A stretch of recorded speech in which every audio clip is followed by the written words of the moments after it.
Today is December 19th, 2016. Do a brief review of open positions as it's getting later in the evening and I'm tired. So this NDX butterfly that we've been looking at the last several days continues to improve. So as a reminder, I took off one of the call verticals, and then there was 3 puts and 2 calls were left. And so I used an iron condor to take off one of the put sides and one of the call sides, which leaves us with 2 put verticals from 47.75 to 45.75, and then there's just 1 call vertical left here at 48.50 to 50.50. And this was down 5,500 at some point. It was around 3,000 on Friday, and now we're back to 2,700. So it continues to improve. NASDAQ today made a pretty big move in the morning, and it was up here around 49.60. Actually made all-time highs. And I was watching it very closely, very close to taking action and rolling things up. Decided not to do anything in the afternoon. NDX came back in, so still in a wait and see mode. I've been modeling various ways I could continue to adjust this position. One choice would just be to close to close another put side and close the rest of that call side, which is just going to leave me with this put vertical. And this is not a position I would ever leave on. So if I was going to do this, then I would just close this entire structure in one big trade, which I would prefer not to do since there are still 31 days left. What I could do instead is I could take this 48.50 call and roll it up again, maybe to 4900, 49.25. Let's take a look at 49.25. Yeah, and so I could absolutely completely neutralize the position with this one last roll, and then the whole plan would just be to see if I could get another $1,000 or maybe $2,000 out of this trade if the price just sits in this area. But as we get closer and closer to expiration, this graph becomes steeper and steeper, and smaller moves have bigger profit and losses. So I personally do not like getting that deeper into expiration. Some people, we're at, what I say, 30 days. Oh, I'm sorry. Yeah, we're at 31 days. I mean, some people would be initiating a butterfly right now. Some people would be starting butterfly. I used to do it this way. So some people would just be initiating. In fact, for some people, 31 days is a crazy long time. They like to play in weeklies, and they'll have a 2 or 3 or 5 day trade on. But as you get into the last couple of weeks, yeah, that's where all the at-the-money time decay is, but that's also where all the at-the-money gamma risk is. And I have found that my life is much easier, and these trades are a lot easier to manage if you go further away in time, further away in price, and so everything is a lot smoother. You can't hit the big super winners that people brag about at cocktail parties, but that's not why I do this. I do this to pay bills and build wealth, and continue to support my family and be able to retire comfortably. And that is my goal and intention. So that's a bit of a tangent. So what I would do if NDX continues to rally, get some more upside, I would probably roll this 48.50 call that I have left. I would probably roll it one more time up here, maybe 49.25. And then give it a little bit more time. But yeah, it's really, really, really at the end of the rope at that point. I would be keeping a very, very tight leash on this thing. And the danger would be, as I've said before, if we start to get a decent sell-off, then this can go from 27.60 to minus 4,000 pretty darn fast. I mean, that could happen in just a couple hours. And I would not be happy to see that happen. And volatility would increase, which might even make this loss even worse. So I'd hate to fight on the upside just to neutralize or even get some long deltas and watch it reverse and drop off a cliff, because I absolutely have zero intention of fighting this all the way on the downside. Which brings me to a larger point is I just feel I'm more in a closed position mode. I'm not actually actively looking for positions to open. maybe it's the fact that we're getting towards the end of the year and I'm just happy to close things down and take a breath. And another factor is volatility is extremely low. So if we look at the VIX, which is not a perfect measure of volatility, but it's a decent proxy, we can see 1171. I mean, we're definitely in the low end of the range. And so if I want to implement my options selling strategies, I would like to sell options when they are relatively expensive, which is indicated with a VIX at a higher price. So with VIX at the near the lows, all-time lows, I'm not too keen to continue selling a lot of opening new positions here. So I'm happy to buy these in as options are cheaper and close a lot of positions I have on. So that's the NASDAQ position for January. Let's show all my positions and then let's look at February. And again, nothing to do. In fact, I haven't even looked at this today. I was keeping an eye on some of these puts to see if I'm close to closing. I'm not quite. But so there's potential credit of about 11,600 is around the halfway point. I'd be taking some off. We're not there yet, but we're getting there. And so I'm keeping an eye on these furthest out of the money puts and looking if it's the right opportunity to close them. We're not there yet, but once again, nothing to do. Just hope it stays within this range and manage it if it starts to move out of that range. Russell, very similar story. This is January with 30 days to go. I have a couple of naked positions, so I've been looking at this strangle. So this is what I was modeling today. If I just buy in the 1390 call and the 1330 put, it put me in this structure, which I like quite a bit. It's defined on both sides. The margin drops to 11,000 from 20,000, so that's really nice. And then it's possible to try to eke out a couple more weeks. And here's another example.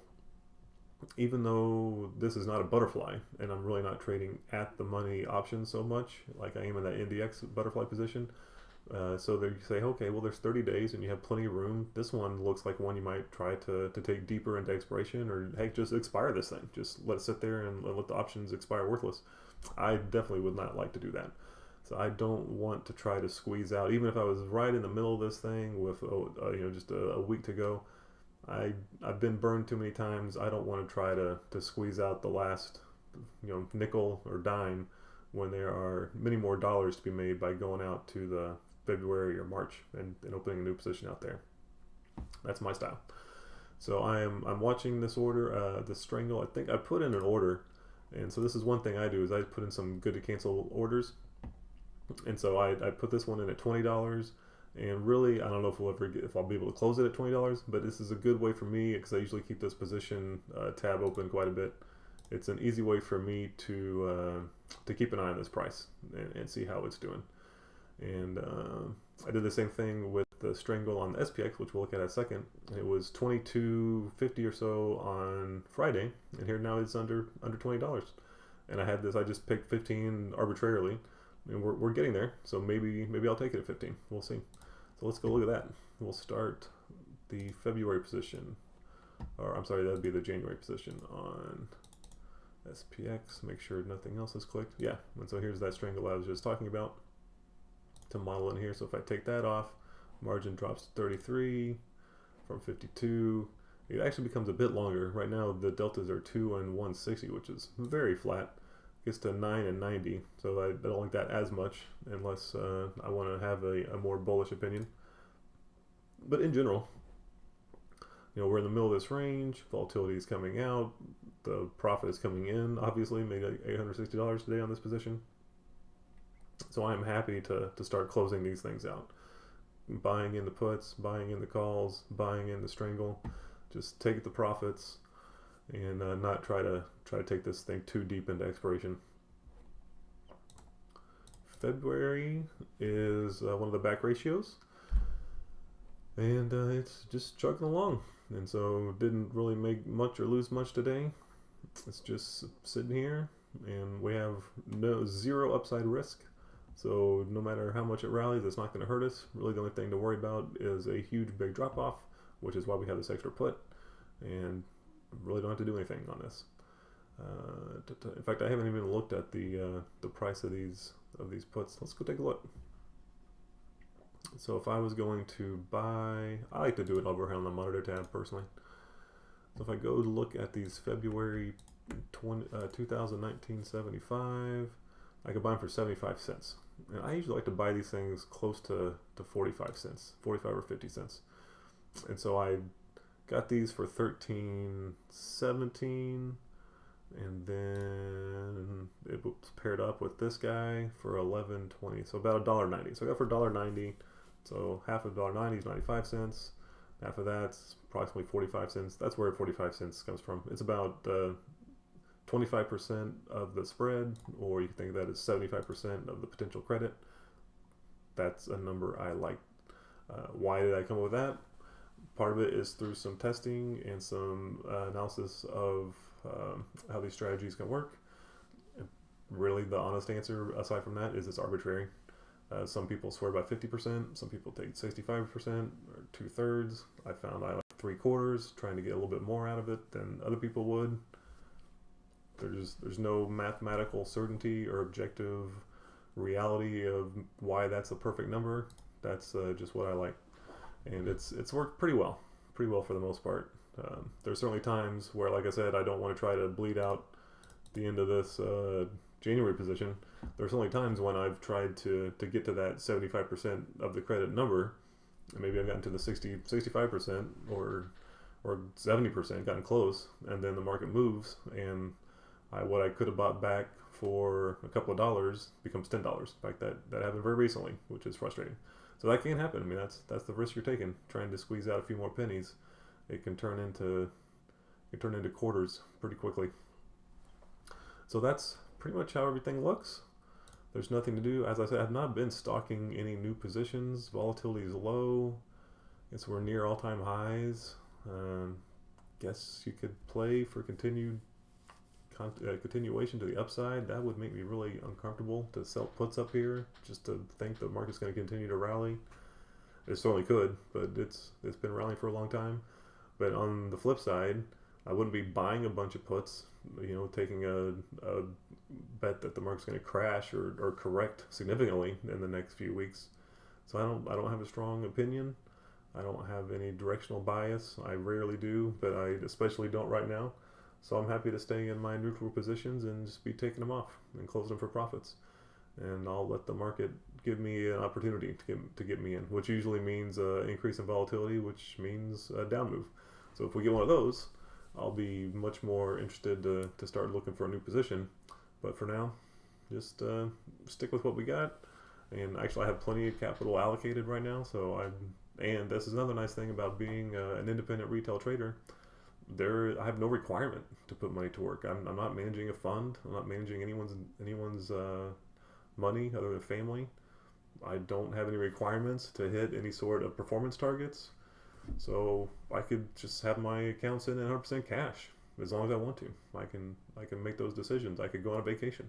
So there's no need to put money to work. There's no need to find a place to invest. I don't have to chase anything.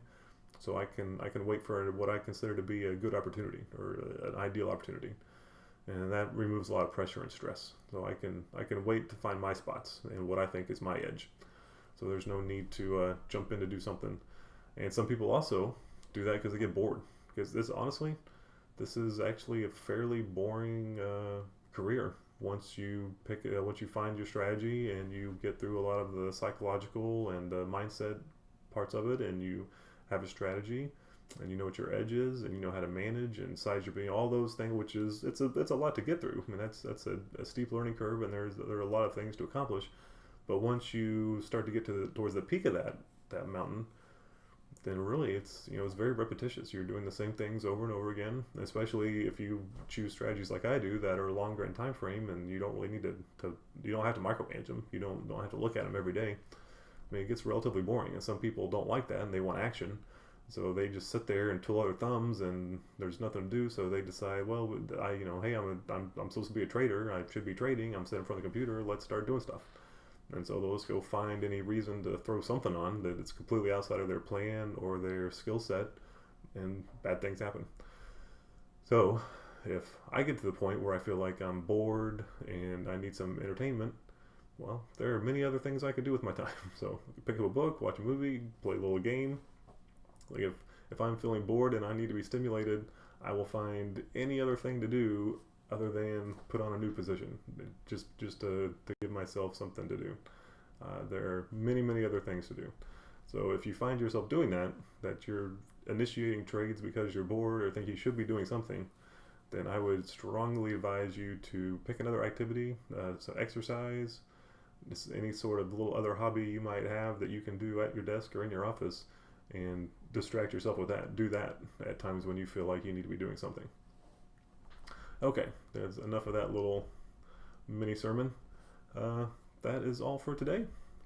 Well, as I had suspected, not much happening today. I think volume was relatively light, range was fairly tight. Would not be surprised at all if the rest of this week continues that same theme.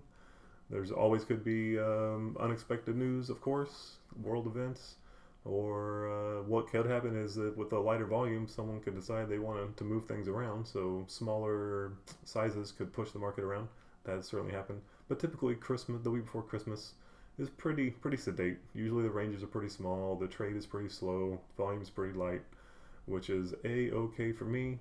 I love super tight ranges where I don't have to worry about anything. So by the end of this week, I will absolutely be taking more profits on these positions, and that would be a really good end to what has not been a great year. But we will have a year-end wrap-up on another occasion, on another day.